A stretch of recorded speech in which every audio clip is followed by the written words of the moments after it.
Alright, hello ladies and gentlemen. This is Brett Calhoun coming to you with the Calzone Experience's very first movie review. Now, I've been wanting to do one of these for a while now, and I was trying to figure out what do I want to start with my best foot forward and try out first. So of course, if you're a fan of my channel at all, you've probably seen that we have a cyberpunk series running right now, and it's doing great. I love cyberpunk, one of my favorite genres of all time. So I was thinking, you know what? I think I'm going to go with Blade Runner 2049 as the very first film that we're going to review here. And so we're going to do the review. This is going to be the first one. It's going to be a pretty fun experience. I got back from it about last week. I'm probably going to go see it again later this week. So for this, I decided to go with the little origami figures, just for the for those that have seen the original, they know how important origami is to the entire series. And so what's this movie about? So this movie was directed by Denis Villeneuve, and it is the sequel to the original 1982 Blade Runner. And for those that haven't seen the original one, the original story takes place in a dystopian future of 2019, which is so far in the future. And in that movie, Harrison Ford played what's called a Blade Runner, who is a law enforcement type that hunts down androids that are called replicants. And these replicants look exactly like humans, but they have free will and stuff, and they blend in with humans, which is the main issue. So Harrison Ford gets tasked with taking a bunch out. I'm not going to spoil the story of the original. If you haven't seen it, I really recommend it. It's fantastic. With this sequel takes place far into the future, at least 30 years into the future, and it takes place from the point of view of a new type of replicant played by Ryan Gosling. And this replicant's name is K, essentially. He gets a different name later on, but I don't want to spoil anything. And, this story is essentially about him being mixed up with an investigation that causes him to he pulls at this thread and kind of works his way through this conspiracy that some people want him to figure out what's going on, some people don't, and some people want to take advantage of his investigation. And through it all, it's very much a love letter to the original Blade Runner in a lot of its style and finesse. Now, something that worried me a lot about when I first heard about this, the sequel to Blade Runner coming out was that, this movie, we've seen a lot of attempts at sequels to classic hits, Ghostbusters being one of them, RoboCop being another one, and a lot of them, they were underperforming.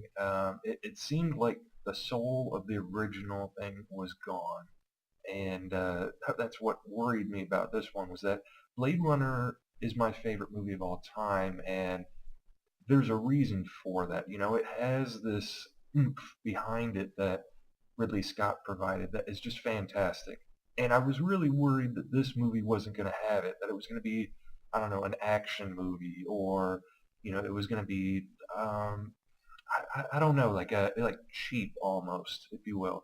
But the director, he was fantastic with it, and it clearly stands out with the atmospherics in this movie. Right away, you get introduced to this world, and this world gets thoroughly expanded upon besides how it used to be. And in the original Blade Runner, you really never left, Los Angeles. In this one, you're going to all sorts of places, irradiated casinos, once again, LA, some type of weird grub farm, and some other places too. And you get to see some serious contrast between all of it. And with this story, Ryan Gosling, he stands out, head and above, better than everybody else, which is a hard thing to accomplish because there is a lot of fantastic acting in this movie. But Ryan Gosling, I've been watching this guy for a while now, and we saw him in Drive that came out a while back. He was fantastic in it. He's been great in a lot of other movies too, but in this one, he really portrays what a replicant is. It's kind of he comes off as almost a little cold, but there's emotions there. Like it's hard to explain, I guess, but I would say that it makes me think of a cyber version of like Pinocchio. He wants to be a real boy, but it's not possible. Um, the final thing that I wanted to say that was fantastic about this film was the emotional weight behind a lot of the actions and stuff that occurs in it. Some people complained about this. I thought it was fantastic. Was there is a relationship between Ryan Gosling and this digital girlfriend that he has at his his like really tiny apartment that he lives in, and it's to me it was depressing, but in like I guess in a good way, if that makes any sense, because Ryan Gosling is he's mixed up with this holographic girlfriend who is programmed to love him, and he later on is able to like take her around with him. Originally, she's like stuck in the apartment, and it's weird because you can see that Ryan Gosling is truly alone. Kay has, he has nobody that cares about him besides this holographic woman who is programmed to like him. And it was a real, it hit me right in the heart when it came to breaking this down, just because, you really saw how lonely Kay was. And I think that emotional weight really said a lot about his character and about his motivations. But all movies have their flaws. The worst of the worst for this movie. Look, it's like Blade Runner 1982 in every facet of the experience, to include being the slow pace. If you come to this movie thinking it's an action movie, you're going to be disappointed. The director, he takes his time when it comes to displaying a new location, new people, and new experiences and such in this film.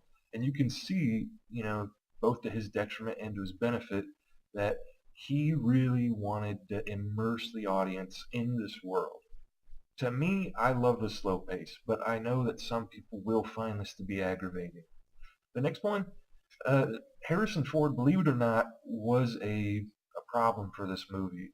I don't want to read too much into how he plays into it, because he plays an integral role into this film, and you see it in the trailers. However, to me, I felt like Harrison Ford didn't need to be in this movie. I think that they brought him in possibly just because he was in the first one for nostalgic purposes. But let me get right to the point. Harrison Ford's character is a bigger deal in this movie than he has the right to be. The original Blade Runner is about a regular, almost like, I don't know, kind of blue collarish cop who is assigned to do a dirty task. And in this new one, he is kind of given a position that he doesn't really deserve. He's given, he's like almost like a revolutionary, if you will. He's connected to some amazing stuff that doesn't seem possible.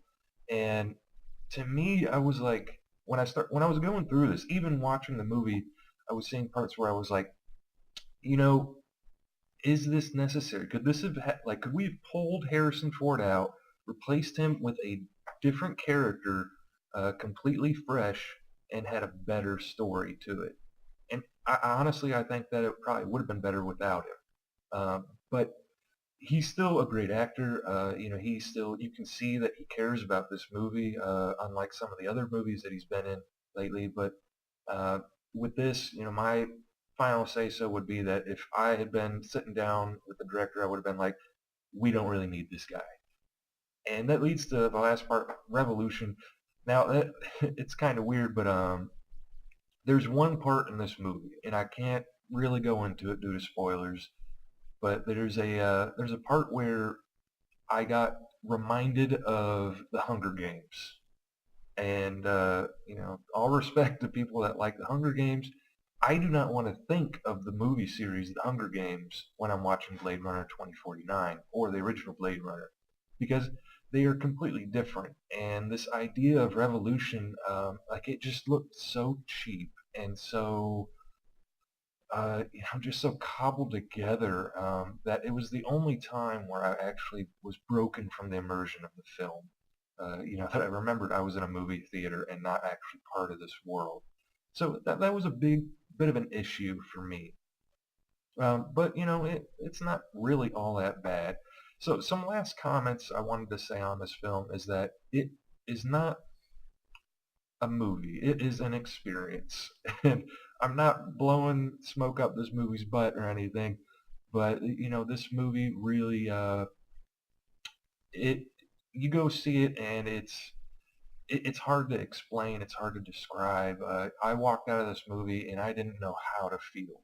And I've talked to other people that left it after seeing it the first time, and I got the same answer from them as well. As I asked them, I was like, what were your thoughts on the movie when you walked out?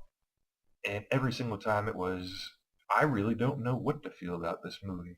And I think, it's just because of the amount of detail and stuff that went into this. It's explaining the synopsis of this film or even the last one is so difficult to do because just giving the plot details is not enough.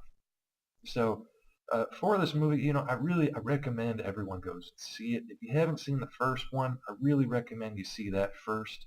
It's worth it. It's an old movie, the 1982 one, but it's still fantastic, and this one is too. And that goes down to my final verdict, which is a 9.5 out of 10. I know I'm biased when it comes to Blade Runner. I will admit it fully on. I when I was going over the final score for this, I was like, I'm gonna do 10 out of 10. But then I was like, well, there were some issues with this movie, and I want to encapsulate too that with this, it's you really have to remember too that it depends on the audience. If you are an action movie kind of guy, or you're not a big fan of science fiction, or maybe not even a fan of certain art house films, this movie's probably going to have a lower score. I would even say maybe a 7.5 for that, just because this movie it's a long movie, and if you're not into going for that deeper meaning, which I fully respect, you're gonna kind of walk away disappointed. So I really think it kind of depends on the person. For me, I loved it. I thought it was fantastic. I'm gonna go see it again. I'm gonna buy it on Blu-ray, possibly in other formats as well. But yeah, I recommend you check it out at least. If you're interested, you want to learn more, check out the trailers at least or something. But this movie, it deserves your money, and it's a fantastic film. And that covers my review for Blade Runner 2049. Thank you so much for being a part of my very first review. It's been quite an experience. And, make sure to hit that subscribe button and check me out later on. We've got plenty of great stuff coming in the future. All right. I will catch you all later. Thank you.